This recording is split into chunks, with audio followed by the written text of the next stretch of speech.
Hi everyone. ఇవాళ వీడియోలో మనం జాబ్ వర్సెస్ కెరీర్ పార్ట్ 3 చూద్దాం. దీంట్లో జాబ్‌కి, కెరీర్‌కి ఉన్న డిఫరెన్సెస్‌ని ఒకటే స్క్రీన్ మీద మీకు చూపించడం జరుగుతుంది. వన్ బై వన్ పాయింట్ వెళ్దాం. జాబ్‌లోకొచ్చేసరికి అది టెంపరరీ మాత్రమే. కెరీర్‌లో లాంగ్ టర్మ్‌లో ఉండేలాగా ఉంటుంది. జాబ్ మనీ ఓరియెంటెడ్‌గా ఉంటుంది. కెరీర్ గ్రోత్ ఓరియెంటెడ్‌గా ఉంటుంది. రెండిటికి తేడా ఏంటి సార్ అంటే, చెప్పాను కదా! జాబ్‌లో ఇనీషియల్‌గా వచ్చే చిన్న సాలరీ కోసం జాయిన్ అయిపోయి ఏ కంపెనీ అయినా పర్వాలేదు. ఎంత సాలరీ అయినా పర్వాలేదు. ఏ లొకేషన్ అయినా పర్వాలేదు. అండ్ ఎలాంటి చోటైనా సరే మేము చేయగలము. ఓకే. రీలొకేట్ అవ్వటం అనేది మంచి విషయం. కానీ అదే ఒక మంచి కంపెనీ కోసం లాంగ్ టర్మ్ గోల్‌గా మనం పెట్టుకున్న కెరీర్ కోసం గనక అదే కంపెనీలో రీలొకేట్ అయి చేస్తే దానికొక ఉపయోగం ఉంది.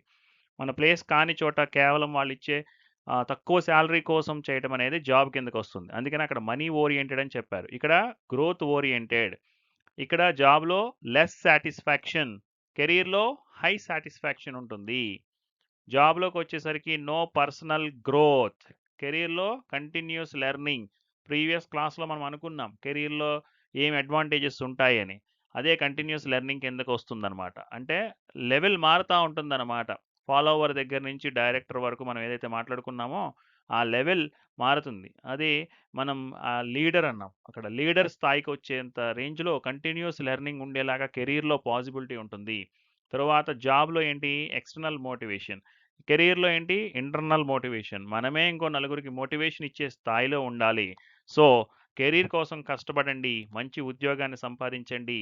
తల్లిదండ్రుల్ని సంతోషపెట్టండి. Thank you.